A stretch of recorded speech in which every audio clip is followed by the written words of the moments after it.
Bonjour, je suis Roman Hovorka. Je suis le développeur de l'algorithme en boucle fermée hybride MyLifeCam APS-FX. Aujourd'hui, nous allons parler de l'apprentissage du système. L'algorithme utilise 3 méthodes d'apprentissage pour calculer la quantité d'insuline à administrer pour gérer les taux de glucose. Le premier niveau d'apprentissage de MyLifeCam APS-FX concerne les besoins globaux en insuline. Cet apprentissage porte sur la quantité moyenne d'insuline nécessaire sur une période de 24 heures.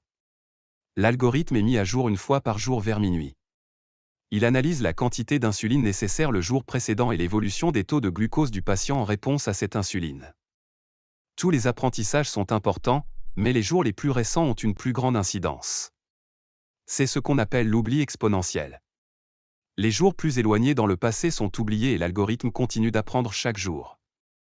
Cela permet à MyLifeCam APS-FX de s'adapter rapidement au changement des besoins globaux en insuline.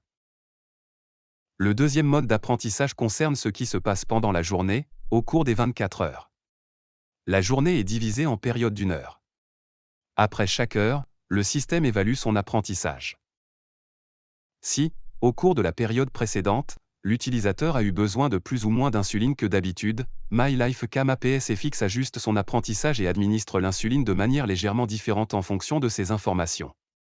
Cela permet à l'algorithme de tenir compte des différences de besoins en insuline au cours d'une même journée. Le troisième mode d'apprentissage concerne les taux de glucose postprandiaux. Par exemple, lorsque l'utilisateur administre un bolus repas. MyLifeCam APS-FX examine si la quantité d'insuline était appropriée en observant l'évolution du taux de glucose après le repas. Il ajustera ensuite sa prédiction du taux de glucose en fonction des glucides annoncés. À partir de cette analyse, les jours suivants, si l'utilisateur administre constamment trop peu d'insuline pour les repas. Par exemple lorsque son rapport insuline-glucide est trop faible ou qu'il sous-estime ses glucides. MyLifeCam APS-FX commencera à administrer plus d'insuline après les repas parce qu'il sait que pour ce repas et à ce moment de la journée, l'utilisateur n'administre pas assez d'insuline et il essaiera de compenser. C'est la même chose si l'utilisateur administre constamment trop d'insuline avant les repas. Par exemple lorsque le rapport insuline-glucide est trop élevé ou que la personne surestime ses glucides. MyLifeCam APS-FX apprendra qu'il doit administrer moins d'insuline ou même arrêter d'en administrer après les repas pour essayer d'éviter une hypoglycémie. Il est important de garder à l'esprit que même l'arrêt de l'administration d'insuline après le repas peut ne pas empêcher l'hypoglycémie si l'insuline active est trop élevée. Vous pouvez examiner le rapport insuline-glucide et le comptage des glucides à différents moments de la journée et pour différents repas. En vérifiant si le MyLifeCam APS-FX administre beaucoup d'insuline ou s'arrête après les repas. Lors du démarrage de MyLifeCam APS-FX, l'algorithme a besoin d'1 à 3 semaines pour apprendre les habitudes quotidiennes de l'utilisateur. Cela dépend de la situation de chacun, certaines personnes ont une routine plus régulière que d'autres. MyLifeCam APS-FX dispose de 2 fonctions appelées Boost et Ease Off.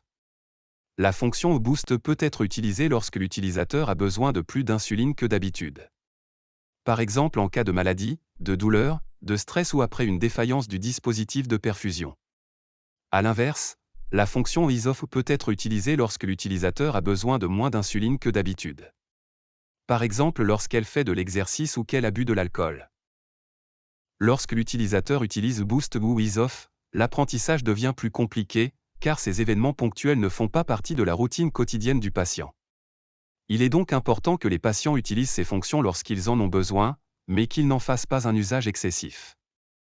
Si l'utilisateur utilise très régulièrement Boost ou Ease Off pour essayer de mieux gérer ses taux de glucose, il devrait peut-être revoir certains paramètres de MyLifeCam APS-FX avec l'aide de son équipe médicale.